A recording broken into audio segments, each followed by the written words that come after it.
उस्ताद, वो मुरब्बी जिन्होंने नौजवानों की ऐसी तरबियत की,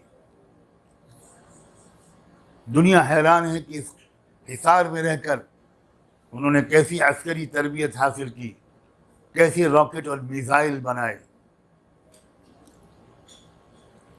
दुनिया ने कल से वो वीडियो भी देखे हैं, बीसों बेशुमार वीडियो, जिसमें वो नाम नहाद बहुत बड़ी ताकत इसराइल के लोग चूहों की तरफ भाग रहे हैं, चीख रहे हैं, चिल्ला रहे हैं।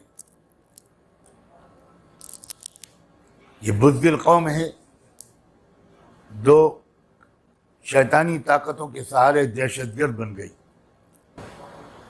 जो लोग मेरी गुफ्तगू सुनते रहते हैं, मैं कुरान और हदीस के एक छोटे से तालिब इल्म की हैसियत से 20-30 साल से एक बात कह रहा हूँ कि दुनिया में जुल्म और इंसाफ की जो आखिरी फैसलाकुन लड़ाई होगी, वो दरअसल सरजमीन फ़लस्तीन में होगी।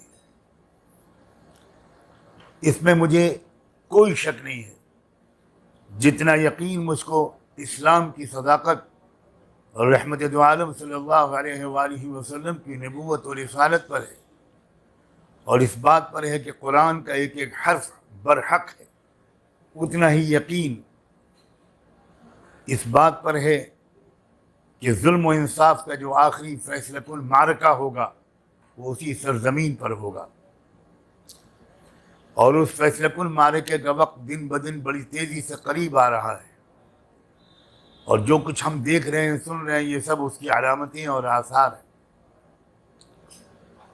ये सुबह रोशन की सुबह सादिक है।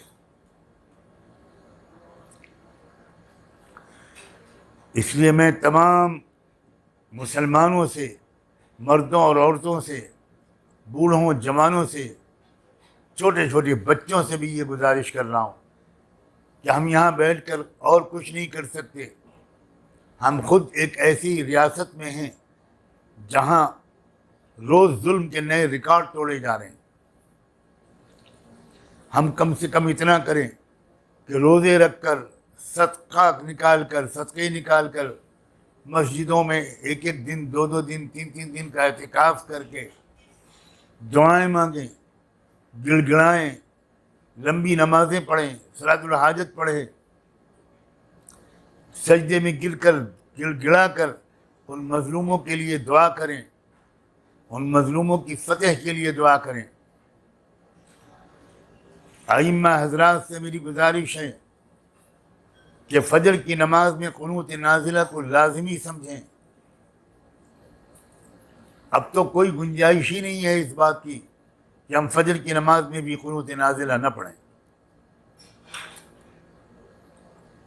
नहायत अफसोस की बात है, अगरचे उम्मीद के बिल्कुल मुताबिक है कि हमारे मुल्क की हुकूमत ने इसराइल की हिमायत में बयान जारी करके एक और सबूत फराहम कर दिया है कि इन दोनों रियासतों में आपस में मनसूबाबंदी है, मुफाहमत है, और ये एक ही रुख पर जा रहे हैं। इस्लाम और मुसलमानों से दुश्मनी बिल्कुल उसी तरह इन दोनों कौमों पर सादिक आ रही है जो कुरान ने पहले कहा था, वलतजिदन्न अशद्दन्नासि अदावतन लिल्लज़ीना आमनू अल-यहूद वल्लज़ीना अशरकू। लेकिन बहरहाल हम अपने वतन के खैर खा होने की हैसियत से अपने हुक्मरानों को और तमाम लोगों से ये कहते हैं कि आप ज़रा गौर करें, खुदा के लिए गौर करें। इसराइल एक नाजायज़ रियासत है, सफ़े हस्ती में से उसका मिट जाना आलमी अमन का सबब बनेगा, और उसकी बका और उसका इस्तेहकाम आलमी अमन के लिए बहुत तबाहकुन साबित होता रहा है, हो रहा है, और हो सकता है कि आइंदा भी हो। मस्जिदों में लोग दुआएं करें, इज्तिमाई दुआओं का एहतिमाम हो, और जो जिस तरह भी हम इजहार यकजहती कर सकें करें।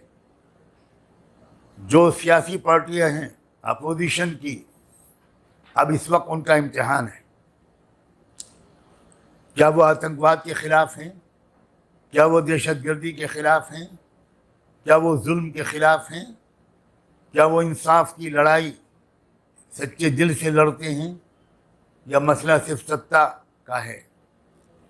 मैं साफ कहना चाहता हूँ तमाम अपोजिशन पार्टियों को, ख़ास तौर पर वो जो उसकी लड़ाई लड़ रही हैं, जो हज़ारों साल से मजलूम हैं, उन हज़ारों साल से मजलूम लोगों को इस वक्त फ़लस्तीन के मजलूमों का भी साथ देना चाहिए और अपना मौक़िफ़ साफ ज़ाहिर करना चाहिए, वरना क्या फ़र्क रह जाएगा उनमें और उन जालिमों में जो इस वक्त पावर पर कब्ज़ा किए बैठे हैं। बस मैं चाहता था कि एक जिम्मेदारी अदा करके किसी हद तक मैं अपने दिल को भी तस्कीन दे सकूं और आप सबको मुतवज्जह कर सकूं। मुझे उम्मीद है कि बहुत संजीदगी से आप मेरी गुजारिश पर गौर भी करेंगे और अमल भी करेंगे। नौजवानों, बच्चों से भी कहता हूँ, बच्चियों से भी कहता हूँ, नौजवान लड़कियों से कहता हूँ, अपनी आंचल फैलाकर दुआएं करें। उनकी बहनें वहाँ पर इस वक्त किस जुल्म का शिकार हैं और किस बहादुरी के साथ इस जालिम ताकत का मुकाबला कर रही हैं। अल्लाह ताला हम सबको अपनी